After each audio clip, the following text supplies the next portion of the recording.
Good evening, I'm Katerina Georgieva. Thanks for joining us. Here's what's making news right now. The perception or the feeling of safety of people who live in a particular neighborhood is important to us because it's part of the service we provide. I don't think there's too much of a deterrent for Canadians going over with an expired passport with proof of renewal. Kind of completes a circle. We saw her become queen, and we have seen the end of her reign.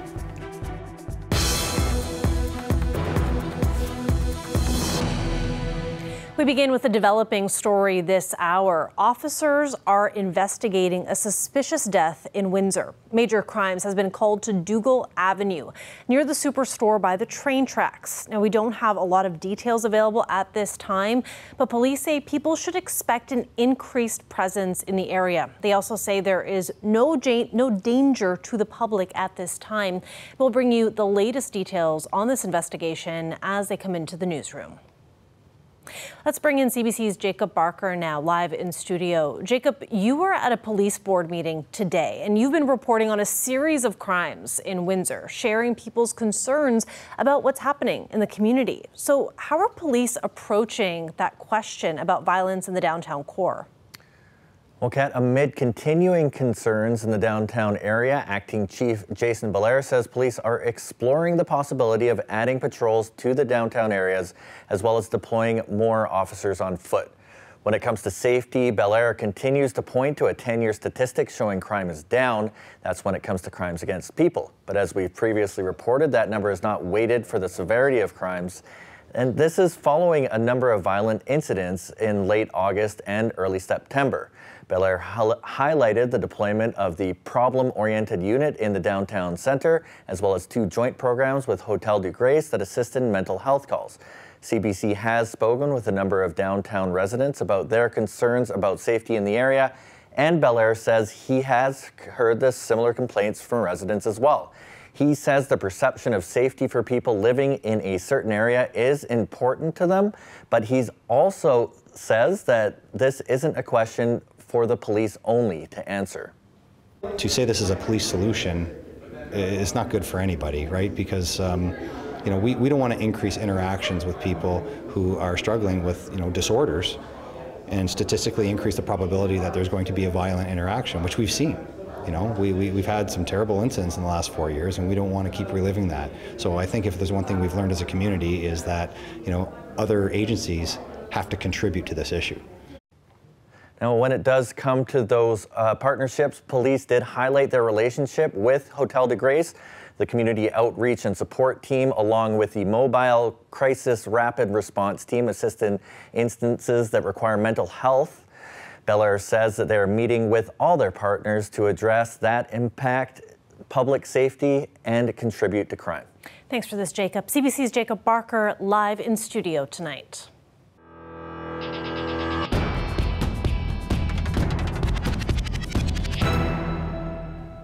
Breaking news here now. You're looking at smoke from a fire that started moments ago. This is a recorded look here. There is a fire at Parent Avenue and Wyandotte. The Windsor Fire Department is on the scene.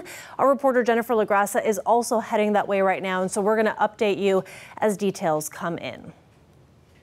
It is day 2 of the Detroit Auto Show, and automakers continue to unveil their latest designs. Please welcome the all-new Ford Mustang. Rolling out there at the auto show, the 2024 Ford Mustang. This is one of those outside events this year. The Mustang will be gas only, a defiant turn from the transition to electric vehicles. Some wondering if this will be the end of the muscle car era, with Chrysler unveiling the 300C earlier this week. The CEO of Chrysler was asked about the future of its operations here in Ontario. Obviously, Windsor Assembly Plant is home of the Pacifica, and it is one of our best performing plants in terms of quality and productivity. And I'm really proud of that fact. I can't speak to any future products that might be introduced into the plant or that in the future, but it's served us very well. Expect to see lines at the border this weekend. The auto show officially opening to the public on Saturday, but what if you have an expired passport? Our Dale Molnar spoke with a woman who has found a way to cross as she waits for hers to be renewed. I don't know how other people have fared with it, but we got lucky that day. Amy Bjorkman and her partner Greg had a concert to get to in Detroit last month, but Amy's new passport hadn't arrived in time. So she decided to take a chance, go over a day early with her expired passport and see if it would be accepted. It was. And I had my old passport and my renewal paperwork and all of my vaccine papers as well, and handed it to the customs officer and was really polite. I started telling him about kind of the story and how we're headed over early, and he just told me to calm down, asked if it was my vehicle we were driving and what our plans were for the trip. Just said have a nice time.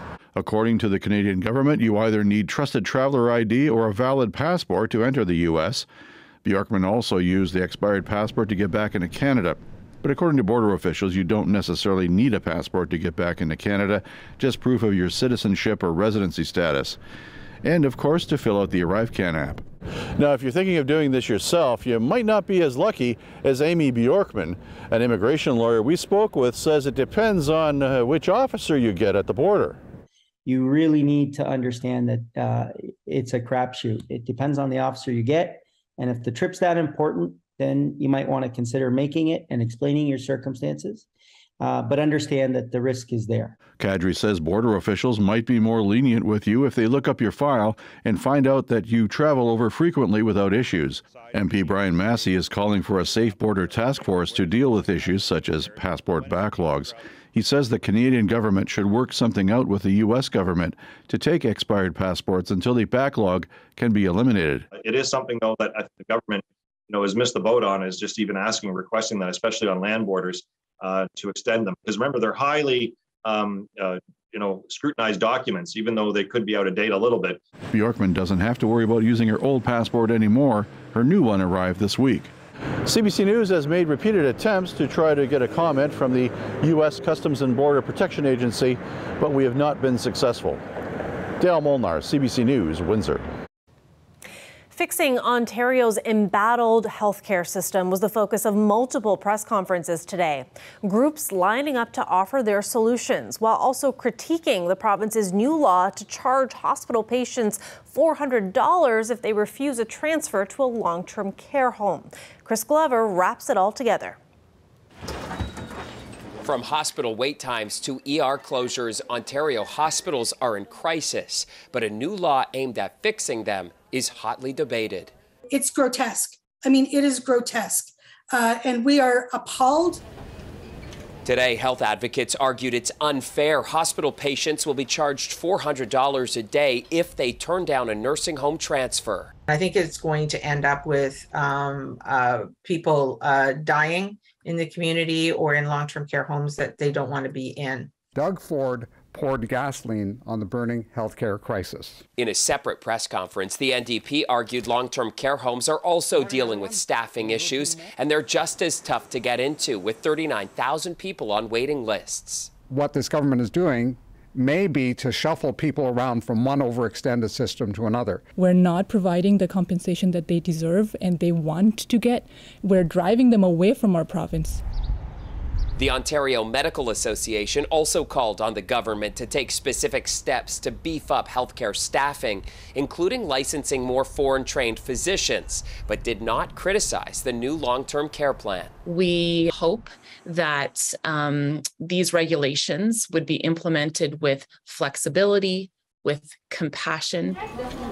The government says patient preferences will be recognized in the decision to transfer, adding yesterday the new rule could free up about 400 hospital beds. I'm actually quite excited about this. It is giving patients in long-term care the opportunity to be residents of a home where they're going to get a better quality of care. If people refuse a home, the health minister said $400 a day was chosen to send a message. That part is to frankly make sure that people understand a hospital bed is for an acute patient. It is not for a long-term care patient. Utterly wrong. They are patients who deserve our compassion, our care. Making a fist. The Ontario Health Coalition says it won't stop fighting and may even launch a legal challenge. Chris Glover, CBC News, Toronto.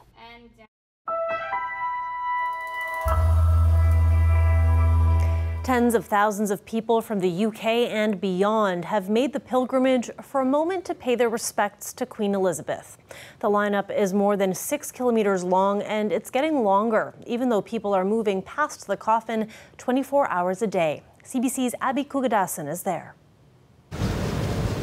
People streaming out of the Palace of Westminster say seeing the Queen's coffin with their own eyes was a devastating dose of reality. To see our Queen, yeah, powerful, and yeah, what an example. Beautiful, awesome. Yeah, I feel very privileged indeed. Waiting in line for 7-8 hours, strangers became friends. Wearing wristbands with numbers indicating their place in line, they were able to step out to get food or use the washrooms. Some 500 portable toilets have been set up along the route. She's just been there all the way through. What a person. There'll never be another one like her. Sorry, I'm starting again. Her 70 years on the throne respected too by some from former colonies who separate the woman from the institution.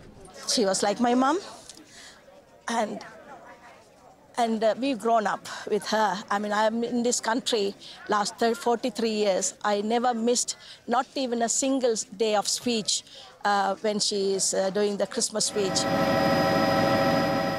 Others inched along the River Thames and zigzagged their way through airport-style security to say goodbye, to show respect for the Queen, but not the Crown that committed atrocities against their ancestors.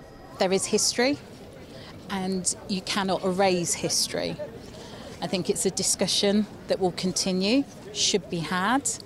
People learn, people have different opinions, and you respect those opinions. All this will come to an end on Monday. That's when the Queen's coffin will be moved from here to Westminster Abbey for a state funeral steeped in British tradition. 2,000 guests will be there, and millions more will be watching from around the world. Abby Kuwadasan, CBC News, London. More than a dozen Canadian officials will be traveling with the Prime Minister and the Governor-General to the Queen's funeral in London. Former Governors-General are part of the delegation, so are former Prime Ministers Kim Campbell, Jean Chrétien, Paul Martin, and Stephen Harper. Assembly of First Nations National Chief Roseanne Archibald, ITK leader Nathan Obed, and President of the Métis National Council Cassidy Caron will also be at the funeral. It is a love story for the ages. As the world mourns the death of Queen Elizabeth, a local couple is giving thanks. It was the beginning of the late monarch's reign that also marked the beginning of their decades-long love. This was something like a dream. Nearly 70 years ago, Art and Marjorie Woity's love story set sail. I was called to the principal's office, and I was asked if I would like to go to the coronation in England. She was 17, selected by the school to board a boat and see the Queen. He was 20, looking for adventure. There was an advertisement on the bulletin board about a group that was going to the coronation. He applied and was invited to join. A mutual friend had told us, each of us, to sort of look out for the other, because we happened to be going on the same boat. But Marjorie, in a sea of uniforms, presented a challenge. You can picture me looking for this slim, attractive, dark-haired girl when there were 50 girls dressed in the same dress. Ships in the night until day 2. Well, we were on the dance floor, and she's a very nice dancer and very attractive. And I think I wrote in my diary, wow, you know. Well, I was rather watching all the time for this art that I was supposed to find. According to, my sister was actually dating the young man that knew Art, so that was our connection. Yeah, so I was quite excited, and I said I felt better now. I had been seasick the day before, the only day out of the 7 of the trip over that I was seasick, and I said, I feel better now. I met Art White on the trip. When asked if Art could recall how he asked his future wife to dance, I mean, that was 70 years ago, come on. I just told him to line up. they took in the coronation in London, apart from separate bleachers. So it was very exciting to see that golden coach come along. We just couldn't believe it. After that trip, they went their separate ways. School brought them back together. We did date right through the college years, and then we were married the 4 years from the day we met. Years later, they honor their royal third wheel, the Queen. What a dedication, right to the time of her death, my God. Well, we both admire her, and we thank her for being the reason for our trip. Maybe it was her that got us together, yeah. 3 children, and nearly 7 decades later, with the Queen's passing, memories float up to the surface. We've had this lifetime together.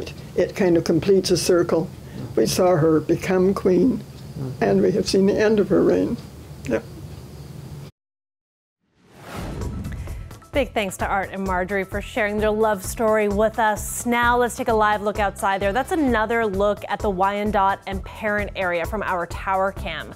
We told you earlier there was some fire coming from that area. No smoke to see at this time, but we can confirm that it is a house that caught fire starting about 30 minutes ago. Windsor Fire is on the scene, and we're going to keep an eye on this and update you as details come in. Stay with us, though. Your weather is coming right up.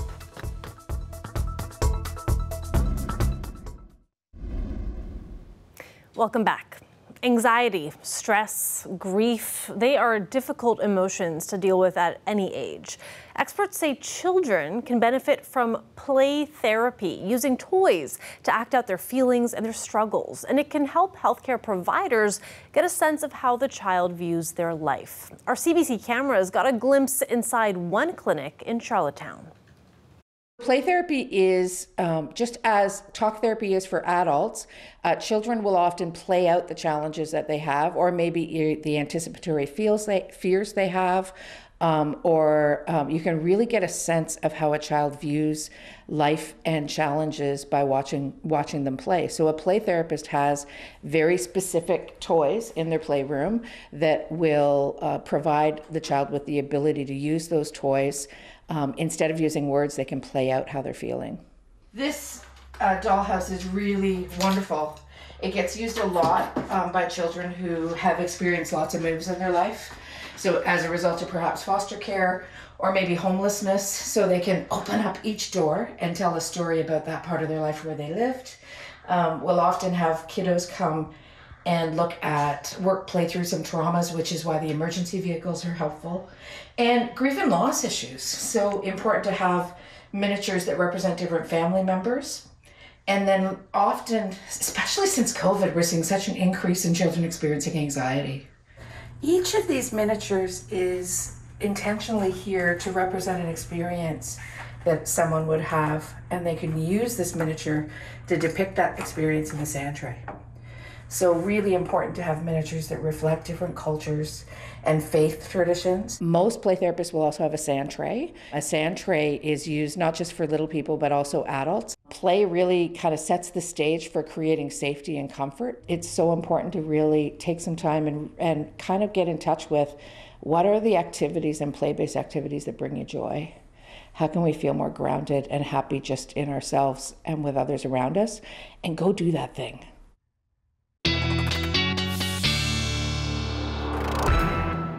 Dahlia Ashtree joins us now for a look at our local weather forecast. Dahlia, over the break, we were chatting and you said that our weather is about to get a little weird. So what's going on?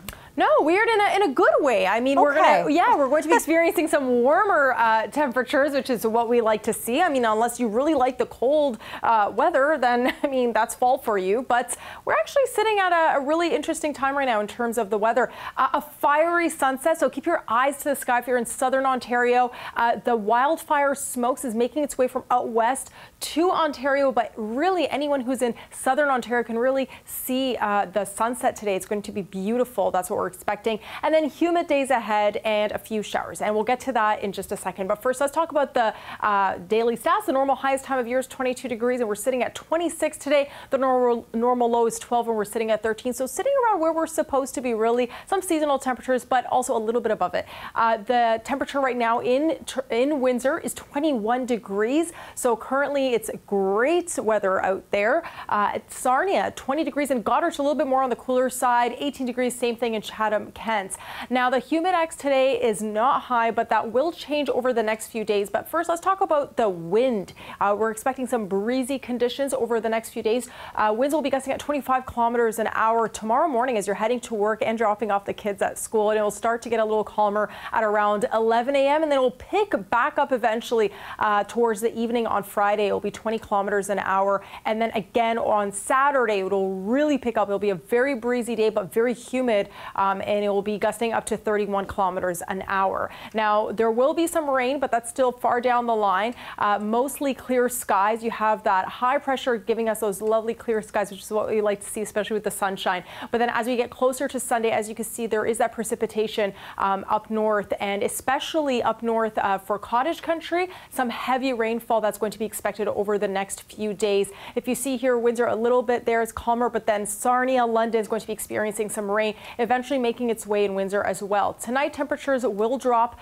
In Windsor, it will be 12 degrees, so a little bit cooler in southwestern Ontario. Those fall-like temperatures that we're talking about. And then as we talk about the next few days, look at that. Friday, Saturday, Sunday, dry conditions for the most part, which is lovely. And then Monday, you get that rain. So start preparing your umbrellas for Monday. But mostly, you have that humidity, and that's because of the low pressure making its way in, giving us that humidity and feeling more like 30s on the weekend. And Dahlia, that Sunday is looking really good, and I want to point it out because this weekend on Sunday it's Open Streets, which is a really awesome street festival here, and I'm going to be at a booth, so I'm looking forward to saying hello to a lot of people, and the weather looks like it's going to be perfect. The weather is on your side, bright, sunny conditions, and everyone go say hi to Katerina because, I mean, she's a ray of sunshine herself. So there you go. You're so sweet. Thanks, Dahlia. Thanks, Katerina. When we come back, we are going to bring you an update on that house fire that we mentioned earlier at Parent and Wyandotte. Stay with us. We have an update now on that fire that we told you about earlier in the program. It is now out. It was a house fire that started around 5:30, this near the area of Parent and Wyandotte. And you can see the response from Windsor's fire department as they start to clear the area. Here's another look at the scene. We'll have another image for you. It might be best to avoid the area as the trucks start to leave. And again, Wyandotte and Parent, no word on any injuries at this time.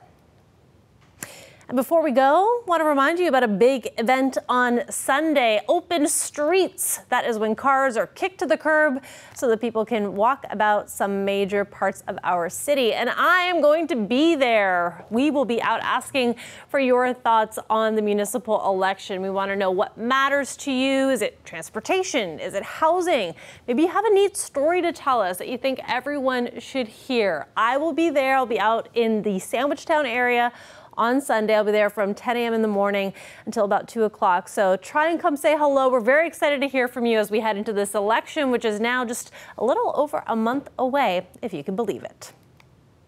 That is it for CBC Windsor News. For news anytime, go to our website. Just go to cbc.ca/Windsor. You can also find us on social media, Facebook, Instagram, and Twitter. Thanks so much for watching. Have a good night.